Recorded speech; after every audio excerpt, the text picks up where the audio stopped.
la tiene Maradona, lo marcan dos, pisa la pelota Maradona, arranca por la derecha el genio del fútbol mundial.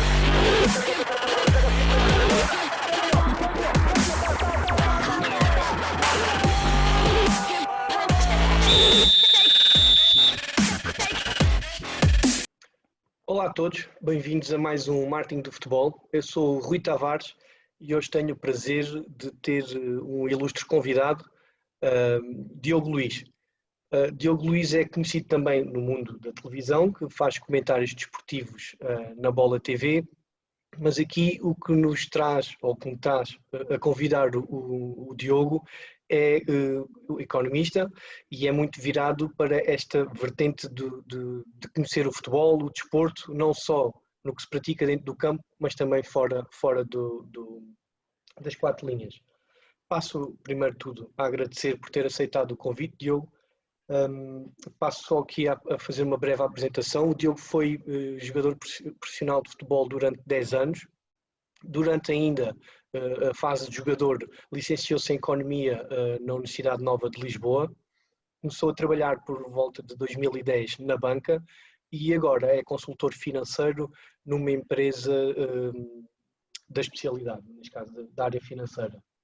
Diogo, começamos já então com uma pergunta muito simples. Quando é que o Diogo teve a noção que o futebol era um negócio? Olha, em primeiro lugar, Rui, obrigado pelo convite. É um prazer estar aqui a falar um pouco de algo ligado ao desporto, mas não necessariamente daquilo que se passa dentro do campo, um bocadinho mais daquilo que se passa fora do campo. Respondendo aqui, e parabéns também pelo projeto, eu acho que é um projeto que faz sentido e que tem tudo para continuar e que vai ser um sucesso. Muito obrigado. Relativamente à pergunta, eu acho que nós não temos uma noção de um dia para o outro que o futebol se transforma num negócio. Eu acho que o futebol se transformando num negócio, é o desenvolvimento natural dos acontecimentos, da situação. O mundo vai evoluindo, nós fomos evoluindo em vários setores e o futebol também não deixou de ser diferente da maior parte dos setores da economia. A verdade é que o futebol é algo que gera muita paixão, que gera muito sentimento, que atrai muitos fãs, muitos espectadores. E, portanto, naturalmente que as empresas, percebendo a forma como o futebol, a dimensão do futebol e a forma como pode chegar a novos mercados, acabaram-se por começar-se a associar cada vez mais a este fenómeno e, a partir daí, começou-se a criar aqui um efeito de bola de neve, não só nas empresas, mas depois também nos direitos televisivos, depois das transferências, depois no apetite que investidores externos e que não tinham muito a ver com o futebol também tiveram pelo futebol, no sentido de se divertirem, entre aspas, um pouco, comprando alguns clubes, e enfim, e é a partir desse momento que o futebol começou-se a transformar. Acho que nunca vai deixar de ser, pelo menos na Europa, nunca vai deixar de ser um desporto.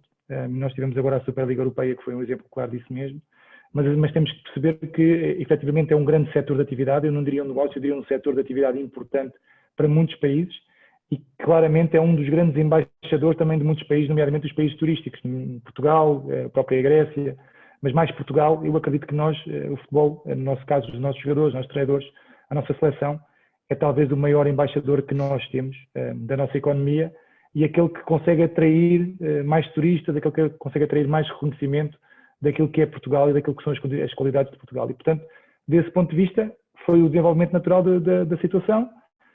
O futebol começou a ganhar atratividade e essa atratividade acabou por ser aproveitada pelos agentes económicos que percebem o efeito e o fenómeno que o futebol é em escala global. E digamos, como está neste momento o chamado o setor de atividade ou o negócio do futebol em Portugal? Falamos sempre que há sempre muito ruído. Nós, numa vertente comercial, nós temos que tratar bem o nosso produto para que ele seja apetecível lá para fora. Em Portugal temos ouvido sempre falar que tratamos mal o nosso futebol, damos uma má imagem lá para fora. Qual é a ideia que o Diogo tem? Como é que está este nosso produto, que é este nosso futebol português? Antes de acabar a pergunta, mal começou a fazê-lo, a minha primeira expressão era tratamos muito mal o nosso produto. É uma realidade. Nós tratamos muito mal o nosso produto, sobretudo porque cria-se aqui uma consciencialização de que ninguém quer assumir responsabilidades quando não consegue vencer. E, infelizmente, ou felizmente, só pode vencer um. E nós não temos, por norma, em Portugal, o fair play de reconhecer o mérito nos adversários. E, portanto, desse ponto de vista, acabamos por transformar aquilo que é o futebol, aquilo que é a paixão, que é este desporto fantástico, muitas vezes num clima de guerrilha. Claro que o futebol lá fora não é tão maltratado, ou o reconhecimento do futebol português não é tão negativo, em função dos grandes intervenientes que nós temos por cá, nomeadamente treinadores e jogadores. porque a verdade é que nós temos um grande selo de qualidade, porque a maior parte dos jogadores que saem de Portugal saem preparados para as melhores equipas do mundo. E damos 2 casos recentes, Bruno Fernandes e Rubem Dias chegaram, viram e venceram em grandes clubes e acabaram por dar a volta a uma série de acontecimentos negativos que se vivia em Manchester. Um no Manchester United e outro no Manchester City. Portanto, desse ponto de vista, temos uma parte que é muito bem tratada e que é muito valorizada, mas temos outra parte que não aproveita e não beneficia desta valorização, que é a forma como é disputada aqui a Liga Portuguesa, a forma como olhamos para a Liga Portuguesa e como constantemente criamos casos atrás de casos sem necessidade. Se tivéssemos todos um caminho certo, um caminho definido, naturalmente que os comportamentos fora do campo seriam mais benéficos e acredito que tínhamos capacidade para chegar a outros mercados. Tenho a esperança de que isso aconteça, nomeadamente com os direitos, com a centralização dos direitos de televisão, que exista aqui um caderno de encargos que obrigue os clubes a tomar as decisões certas, a estarem no rumo certo, e se assim for, parece-me que temos condições para, não para ser uma das Big Five, porque não temos um mercado interno com essa dimensão, mas temos condições para ter melhor qualidade e melhor capacidade financeira nos nossos clubes, e dessa forma parece-me que também para competir lá fora, porque nós não precisamos, já provámos isso muitas vezes, N vezes, não precisamos ter o mesmo orçamento que os outros para competir com eles, porque nós conseguimos fazer muito com pouco.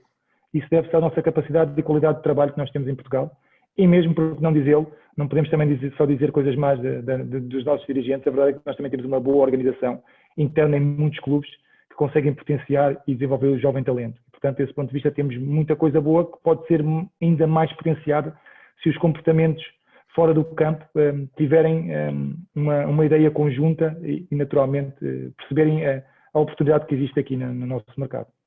Então, posso dizer que podemos andar a errar muito na forma de comunicação. Andamos a comunicar mal e andamos a dar muita importância a valorizar. Por exemplo, falamos muito em que devemos deixar o árbitro trabalhar. Também erra, como erra o jogador, como erra o treinador.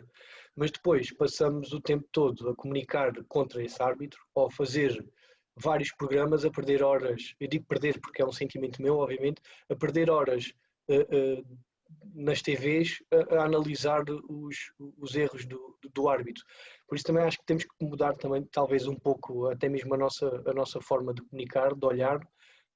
Lá está, não só culpar os dirigentes, mas eu acho que parte muito deles porque eles é que têm visibilidade como se calhar noutros campeonatos não têm. Não é? Sem dúvida. Aqui no nosso futebol, no nosso mercado, fala-se que nos próximos 6, 7 anos irá haver uma centralização dos direitos. Isto irá contribuir para que os clubes pequenos tenham um acréscimo nos seus orçamentos. Vi que o Diogo, noutros contextos, noutros programas, falou da literacia financeira, que na nossa estratégia de dirigismo não temos muito esse conhecimento.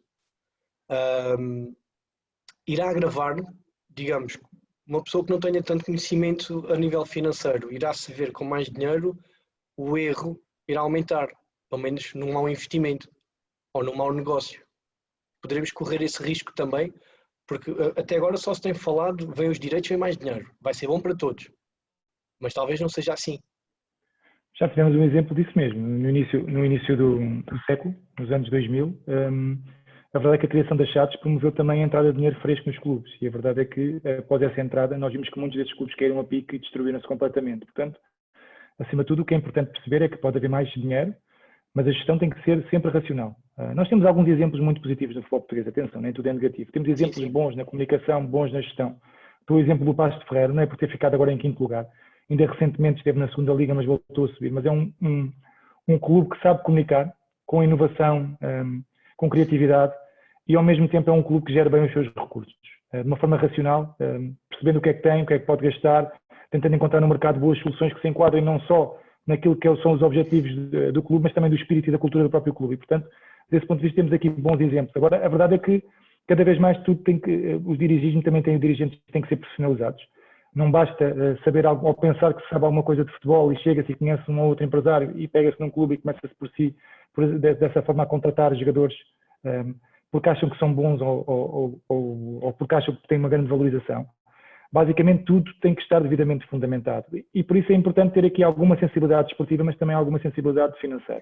E é importante que o diretor financeiro dos clubes também tenha uma palavra a dizer, no sentido de não se correr demasiados riscos nas opções que são tomadas. E, portanto, desse ponto de vista, a tal racionalidade económica é fundamental, esse acompanhamento e as decisões bem ponderadas. Umas vezes tem que se tomar algum risco, ter um risco adicional, mas isso faz parte das decisões de investimento. O investimento também pressupõe risco, mas, acima de tudo, a maior parte das decisões tem que ser mais ponderadas, uma ou outra vez, em função também dos objetivos, se é para subir, se é para manter, enfim, as decisões podem ser um bocadinho mais arriscadas, digamos assim, mas sempre com os pés bem assentes no chão. Não se pode ultrapassar o risco, porque se ultrapassarmos o risco, começamos a cair aqui num efeito bola de neve, mas negativo, que é dívida que contrai dívida, e depois não se consegue pagar e no limite acaba por acontecer aquilo que aconteceu ano passado à Vitória de Setúbal, que passou da primeira divisão diretamente para os campeonatos de Portugal. Acredito que também será diferente, porque o regulador irá estar mais atento.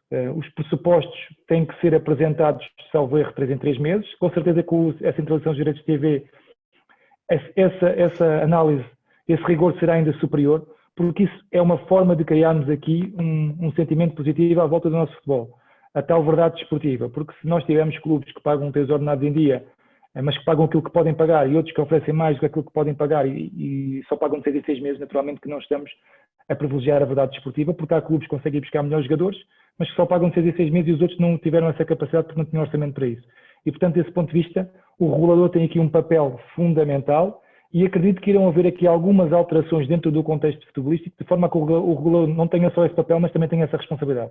É importante que quem lidera a competição tenha a responsabilidade de analisar os pressupostos que permitem ou não os clubes, analisar se os clubes estão ou não a cumprir com aquilo que são os seus compromissos. E em relação ao nosso panorama da primeira e da segunda liga, somando os clubes todos, sente que os clubes são capazes de ter esse olhar, ou só os 3 grandes é que estão nesse domínio? Os 3 grandes, estou a ser injusto porque já temos aqui um Braga, já temos aqui um Guimarães, o Passos de Ferreira, mas num sentido assim. Mas, por exemplo, eu desde que faço este programa tenho-me centrado também tenho olhado para a segunda liga de uma forma diferente. E ainda se vê muito amadorismo na parte da comunicação, imagino que na parte da gestão também, aí não posso comentar, mas até mesmo, mas a nível da comunicação vê-se que há algum amadorismo. Não há alguma dedicação, até mesmo com uma das maiores preocupações que o clube pode ter, que é o seu adepto ou o seu sócio. Diga uma coisa, Diogo, eu também vi que o Diogo tentou desenvolver um projeto, eu não sei se foi avante, que era fazer uma formação de literacia financeira e aproximar-se aos clubes para dar essa formação, pelo que entendi, a jogadores e a dirigentes.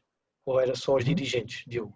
Era mais voltado até para os jogadores, para os mais novos, para aqueles que para os mais velhos, e era mais voltado para os atletas. Ok. Agora, pronto, imagino que eu era um presidente ou um dirigente de um clube, chegava perto do Diogo e dizia: Diogo, estou aqui com algumas dificuldades, precisava da sua ajuda como consultor. Qual é a sua primeira abordagem? O que é que você me iria pedir de início para começar a fazer o seu trabalho? Em primeiro lugar, tínhamos de definir o projeto, quais é que são os objetivos do clube. Em segundo lugar, definir a cultura do clube. Em terceiro lugar, definir, e quando eu digo definir os objetivos, é aquilo que se pretende para alguns anos, ou seja, como é que se quer com o clube, qual é a forma qual é a imagem que o clube tem que passar para fora, como é que o clube tem que ser visto para fora. Depois é definir objetivos, o que é que se quer alcançar e como é que se quer alcançar.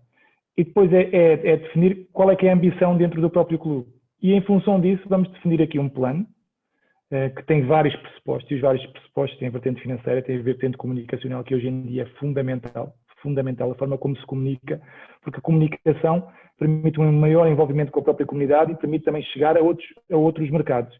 E esses outros mercados permitem também desenvolver novos tipos de receitas. E, portanto, dentro desse ponto de vista, depois há aqui um conjunto de áreas que se interligam e que naturalmente tinham que ser bem trabalhadas, com profissionais com qualidade. Esse era um dos primeiros pontos que teria que chamar a atenção. Primeiro, deslizar um bom plano e depois encontrar boas soluções que permitissem ao clube desenvolver-se. Um presidente não tem que dominar tudo. Um presidente ou um líder, neste caso eu olho para um presidente como um líder, tem que saber escolher as pessoas que trabalham com ele, saber ouvi-las e, em função daquilo que elas dizem, tomar as decisões mais acertadas ou não. Nós nunca sabemos se a decisão será acertada ou não. Há umas que se correm bem, outras menos bem. A verdade é que se formos profissionais e se formos muito mais consistentes naquilo que estamos a fazer e naquilo que definimos, eu acredito que o sucesso está mais próximo. Okay? E desse ponto de vista, era por aí que eu começaria a trabalhar. Depois também tendo a vantagem de ter aqui alguma sensibilidade desportiva que podia juntar a tudo isto. Portanto, eu conseguia ter aqui algumas capacidades ou qualidades que podiam ser interessantes para poder ajudar os presidentes a definirem melhor o seu caminho e, no limite, a obterem o sucesso, que é isso que se pretende. Uhum. Voltando só um bocadinho atrás, ainda dentro do seu projeto, o que o Diogo também pretendia fazer era, dando formação a esses atletas, era evitar o que aconteceu e ainda acontece muitas vezes em Inglaterra, nos Estados Unidos, com vários ex-atletas que pouco tempo depois de terminarem as suas carreiras ficam falidos, e porque obviamente houve uma má gestão durante a carreira e logo o pós-carreira. O Diogo tem ideia de como está o profissional português? Eu acho que a média deve andar dentro da mesma que Inglaterra, Estados Unidos, NBA, beisebol, futebol americano, a Inglaterra, futebol. A dimensão financeira é diferente. Sim. Cá em Portugal, se calhar nem os três grandes, especialmente, se aproximam daquilo que se paga em Inglaterra, mesmo os clubes mais pequeninos.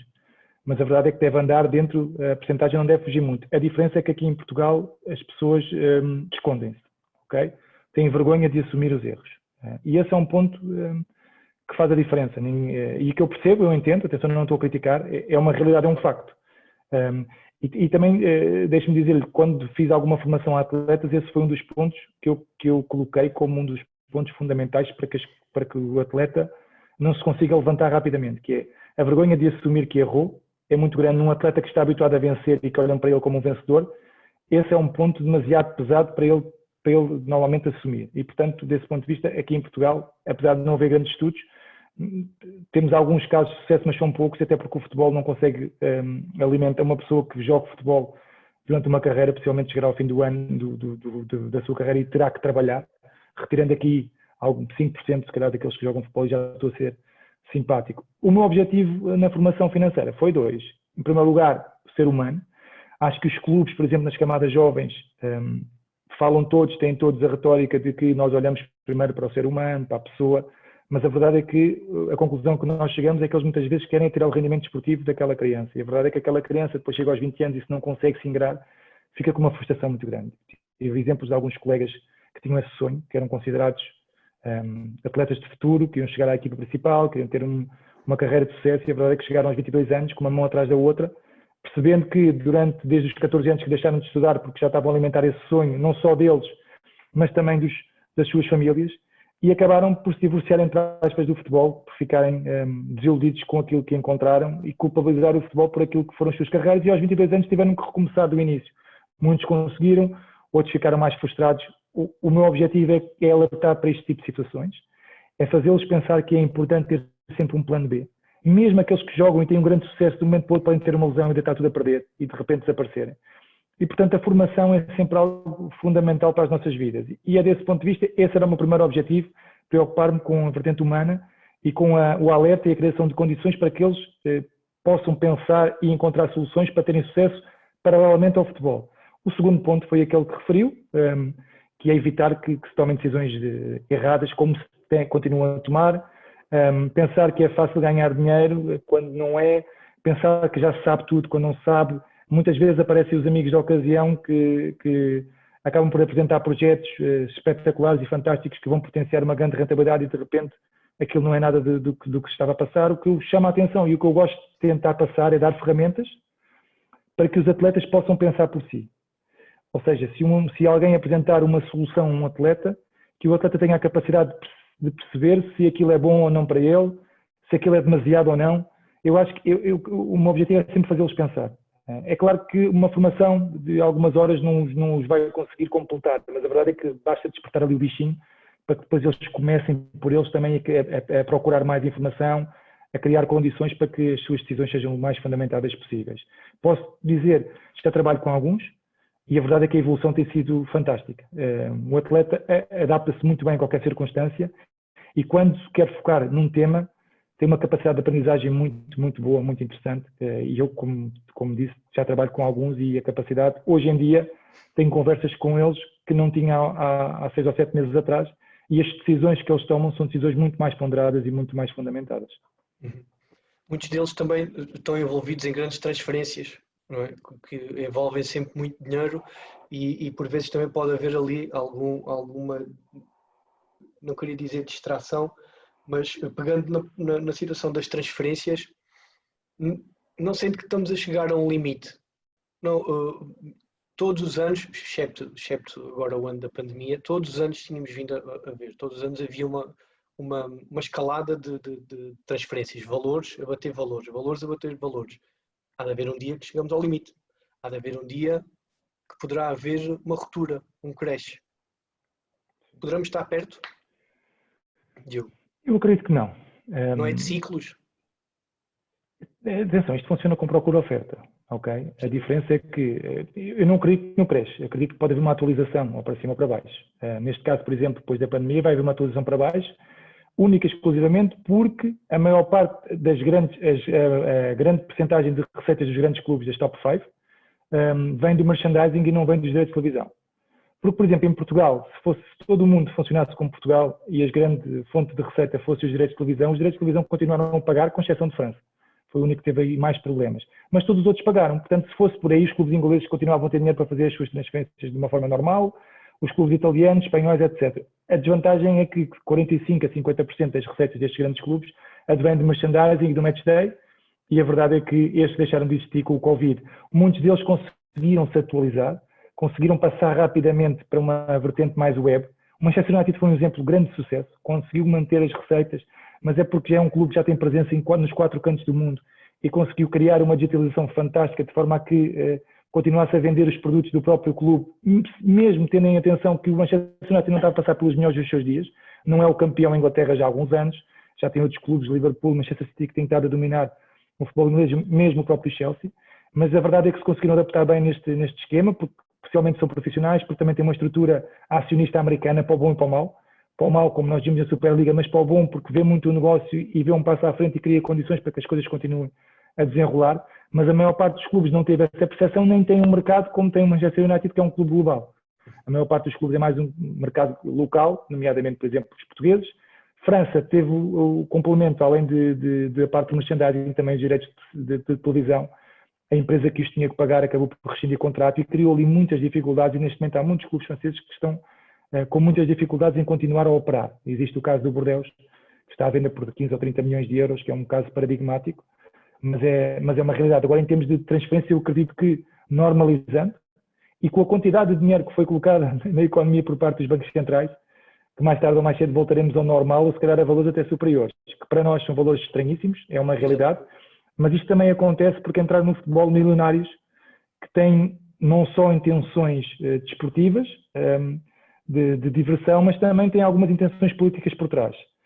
Quererem ganhar dimensão, fazer com que os seus países também tenham um reconhecimento que não tinham se não fosse através do mundo do futebol, e isso acabou por impulsionar aqui e por inflacionar um pouco as grandes transferências, e eu falo mesmo de clubes, nomeadamente Manchester City, Paris Saint-Germain, o Chelsea, por outros motivos, por um milionário russo que comprou para se divertir um pouco, para trazer os amigos e verem um futebol mais divertido, mas enfim, este tipo de personagens acabou também por fazer com que as transferências ficassem inflacionadas.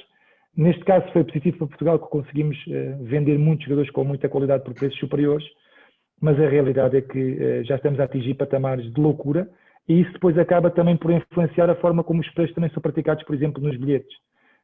Cada vez mais o futebol é um desporto de elites, e isso acaba por retirar aqui alguma da paixão. Em Inglaterra, mesmo assim, as pessoas continuam a ir e consomem, têm o estádio cheio, mas cada vez mais será mais difícil para aqueles do escalão mais baixo continuarem a ir ao futebol em função da inflação que está a ter em tudo o que gira em torno do futebol. É uma questão de se reinventarem, porque, por exemplo, conheci alguns clubes, por exemplo, do Distrital, em que preferiam não cobrar, por exemplo, bilhetes da entrada para terem, por exemplo, depois uma receita maior no bar, por exemplo. Na altura, quando se podia ainda ter bar no recinto. Diga-me, a Superliga a Superliga será inevitável que surja? Foi só um adiamento agora? Não sei, é uma questão, há quem diga que sim.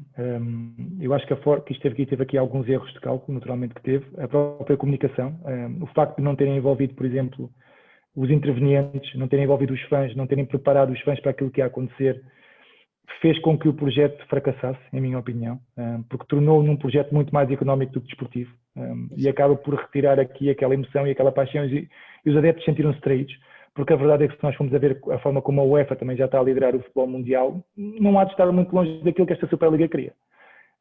A diferença é que a UEFA utilizou o argumento que podia utilizar para matar, entre aspas, esta Superliga, mas a Superliga não utilizou o argumento que devia ter usado por parte da UEFA, e portanto colocou-se à mercê. Acho que faltou ali alguma humildade e alguma percepção daquilo que é o mercado. Ou seja, de um ponto de vista, acreditaram que, pelo facto de terem apresentado 12 dos melhores clubes que existem na Europa, que as pessoas iriam ficar satisfeitas por semana após semana irem ver uns contra os outros. Mas a verdade é que a percepção foi contrária, foi que este grupo era um grupo de elite, um grupo que se queria estar um pouco um passo acima de todos os outros, queria ter condições excepcionais que os outros não tinham, e acabou por ruir, sobretudo porque a UEFA interviu, e depois as próprias federações também, inclusivamente alguns agentes políticos, mas a realidade é que ameaças de que estes clubes iriam ser colocados fora das suas competições nacionais, nomeadamente a Inglaterra, caiu muito mal nos adeptos, porque nós sabemos muito bem como o futebol inglês, como os adeptos adoram o seu próprio campeonato de futebol inglês, e como, não sei se têm noção, mas na China e Estados Unidos o futebol inglês é mais visto do que propriamente a Liga dos Campeões. E, portanto, por exemplo, o mercado chinês é um mercado que valoriza muito a paixão pelo jogo, a herança cultural, algo que com esta Superliga Europeia deixava de existir. E, portanto, são estes mercados e esta análise que não foi feita por parte destes grandes clubes que se juntaram e que acabaram por não analisar como deviam ter analisado, não foram profissionais, em minha opinião. Eles podem ser o máximo profissionais possível, mas não foram profissionais na forma como abordaram e como comunicaram esta nova competição. Acabaram por ver só o lado deles, o lucro e o dinheiro que iriam conseguir, sendo eles os donos, por exemplo, dos direitos televisivos, que eles aí iriam duplicar ou triplicar aquele em relação ao dinheiro que ganham com a UEFA. Mas, por exemplo... E mesmo a própria urgência, como foi comunicado, foi estranho, porque comunicaram num domingo e na segunda-feira... E para começar em setembro, logo. Ou seja, o que nós percebemos também é que muitos daqueles clubes estão em condições financeiras difíceis. E, portanto, vinham aqui no escape. E isso tem a ver com o facto do Covid, com a ausência das tais receitas que nós já falámos. Porquê? Porque têm compromissos que neste momento não conseguem pagar. Porquê? Porque também não foram racionais na decisão dos seus investimentos, na decisão na gestão do seu orçamento. Porque se fossem racionais, o que é uma gestão racional? É ter sempre uma margem confortável para poder ir gerindo os acontecimentos inesperados. Claro que ter uma margem de 10, 15% não daria para aquilo que foi o Covid, mas a verdade é que amortizava um pouco e neste momento possivelmente conseguiam recorrer a outros investidores, a agentes financeiros que conseguiam ter a capacidade de os ajudar. A verdade é que eles não só não tinham essa margem, como se calhar estavam 10 ou 15% acima, na esperança de conseguirem mais receitas, de conseguirem mais patrocinadores, de conseguirem adquirir, fazer algumas vendas que neste momento não vão conseguir, porque, como já falámos, o mercado, pelo menos este ano, será um pouco por baixo em função da maior parte dos clubes não ter tido essas receitas e que vai, sobretudo, tentar manter os seus melhores ativos, de forma a manter o plantel mais ou menos estável e daqui por um ano, com as coisas já mais normalizadas, esperemos nós, já possam voltar ao mercado e fazer aquilo que era mais normal há um ano atrás. De quando em vez ouvimos que, para melhorar a competição, algumas ligas debatem-se com a diminuição do número de clubes para aumentar a sua competitividade. Depois, em contraponto, vimos a UEFA e a FIFA aumentarem as competições deles. Não parece às vezes que algo aqui não joga e depois lá está, a justificação é há mais jogos. Se há mais jogos, há mais receita. E depois vêm estes clubes que se sentem um pouco traídos porque sentem-se que estão a ganhar às custas deles, como o Real Madrid e o Barcelona, porque a FIFA e a UEFA dão pareceres positivos a diminuições de campeonatos nacionais e depois eles aumentam as suas competições. Há aqui depois este contrassenso que nós não percebemos. Mas diga-me uma coisa. isso tem a ver com a forma como há pouco referimos, que a UEFA não anda muito longe daquilo que é a Superliga. E a UEFA Exato. é aquela que ganha mais dinheiro no mundo do futebol, que também não deixa de ser estranho, porque não são os intervenientes, não são os clubes, é a UEFA. E, portanto, desse ponto de vista, algo não está a funcionar bem. Não têm gastos, clubes, porque utilizam o espaço dos clubes. Mas os clubes também não tiveram a capacidade de tomar a melhor decisão. Ou seja, esta decisão não foi o caminho certo. Não escolheram o caminho correto. Claro que mais tarde ou mais cedo, por isso é que eu há pouco, quando me perguntou se a Superliga é para ficar ou não, ou há de ser uma competição, possivelmente pode ser, mas tem que ser com um caminho diferente e tem que ser completamente alterada daquilo que foi. E se calhar mesmo o próprio nome tem que ser alterado. Porque isto foi um passo claramente em falso, porque não mediram as consequências daquilo que foram fazer, não analisaram o mercado como deviam ter analisado. O futebol aprendeu alguma coisa com a pandemia, Diogo? O futebol no seu todo, as competições, os dirigentes, as federações, o adepto, aprendeu alguma coisa com a pandemia? Eu acho que não. Eu queria ser romântico e eu no início da pandemia acreditava que sim. Acho que todos tentámos ser românticos no início da pandemia. Eu sou especialmente romântico no que toca a futebol. E falando do nosso caso, do futebol português, eu acho que nós promovemos muito a paixão pelo ódio. E essa é a forma negativa de o fazer, porque se nós queremos melhorar o nosso futebol, em primeiro lugar temos que ter os estádios mais compostos. Porque uma coisa é ver um jogo de um estádio vazio e nós agora temos optado de ver jogos da Liga Inglesa que já não são tão atrativos como eram há 2 anos atrás. Não é, os intervenientes são os mesmos, mas não há as bancadas. E as bancadas dão ali alimentam de uma forma diferente aquilo que é o espetáculo do futebol. E a verdade é que nós cá em Portugal não conseguimos atrair adeptos. Os 3 grandes conseguem atrair, porque são aqueles que acabam por sugar todos os adeptos. Os outros não, também porque não promovem dessa forma. Por um lado, a cultura portuguesa está muito enraizada e é algo que os clubes grandes também deveriam trabalhar para que a cultura futebolística fosse diferente. E depois porque, mesmo nos jogos dos 3 grandes, por exemplo, que vemos muitos episódios de violência. E isso acaba por afastar muitas famílias de irem ao futebol. Mesmo os próprios horários dos jogos não são benéficos para que se possa promover essa ida ao futebol por parte das famílias. E era importante que isso acontecesse, porque a verdade é que os miúdos, hoje em dia, cada vez menos ligam ao futebol. Têm outras distrações que nós não tínhamos na nossa infância. E a verdade é que se nós não nos promovermos aqui uma atratividade grande, se não formos ao encontro dos objetivos e das necessidades deles, cada vez mais o futebol vai ser um jogo em Portugal de 3 grandes e infelizmente isso não vai ter aquela competitividade, não vai ter a atratividade que nós queremos que tenha. E portanto, desse ponto de vista, acho que devíamos olhar um pouco para aqueles que são os modelos de sucesso. Inglaterra, Alemanha, claro que têm a vantagem de ter economias muito superiores, têm um mercado interno muito maior. Nós somos uma economia dependente, temos essa limitação, mas gostamos muito de futebol e nós temos um exemplo positivo em Portugal de extremos, que é o Guimarães. Mas o Guimarães consegue encher o estádio. Claro que são demasiado positivos quando as coisas correm bem, mas são demasiado negativos e agressivos quando as coisas correm mal. Agora é moderar. Já tem os adeptos, como é que eles conseguiram ter aqueles adeptos? Como é que conseguiram criar aquela cultura na cidade? E as outras cidades também deviam pensar nisso. E por isso é que é importante haver investidores, mas é importante haver investidores que se envolvam na comunidade. Temos um grande exemplo, dou sempre este exemplo, e ainda agora recentemente vem-me ajudar, mas eu tenho que falar deste exemplo N vezes, o Leicester, a forma fantástica como o presidente que morreu, entretanto, criou ali condições, se agregou à comunidade, investia nos hospitais e toda a gente reconhecia valor e empatia com esse presidente e agora ficou o filho e todos vimos a forma como eles festejaram, até estou arrepiado a forma como eles festejaram a taça, como é que o Schmeichel foi buscar o presidente, levou ao relevado, como é que os jogadores todos se abraçaram ao presidente, todos apontaram para o seu pai. Isto demonstra a empatia que é criada, a união. Mas isto não foi só no futebol, porque esta pessoa que investiram, este pai e filho que investiram no Leicester, também investiram na comunidade, não sei se as pessoas sabem, mas investiram em hospitais, investiram em jardins. Enfim, criaram condições para que a própria cidade melhorasse e tiveram o reconhecimento de todos. E isso fez com que todos os adeptos se envolvessem ainda mais no próprio clube. E isso faz a diferença, porque cria-se um micro-mercado forte e com esse micro-mercado o clube está preparado para atingir outros mercados e outros valores. E tem as condições necessárias para tentar alcançar o sucesso, que foi aquilo que o Leicester, contra muitos tubarões, tem vindo a conseguir fazer com muita regularidade nos últimos anos na Inglaterra. Para terminar, só tenho duas questões, as duas relacionadas já aqui com o nosso mercado, com o nosso futebol. Diogo, uma delas é a reestruturação das competições. Haveria necessidade de uma Liga 3, no seu entender? Foi a melhor É assim, forma de acabarmos, entre aspas, porque ela não vai acabar o campeonato de Portugal. eu percebo a criação da Liga 3. Eu, na altura, fui um pouco crítico, apesar de não estar por dentro da forma como foi criada, fui um pouco crítico porque a primeira fase, quando apresentaram a Liga 3, era para ver só uma só liga. E eu, nesse ponto de vista, pareceu-me exagerado, porque os clubes que não têm condições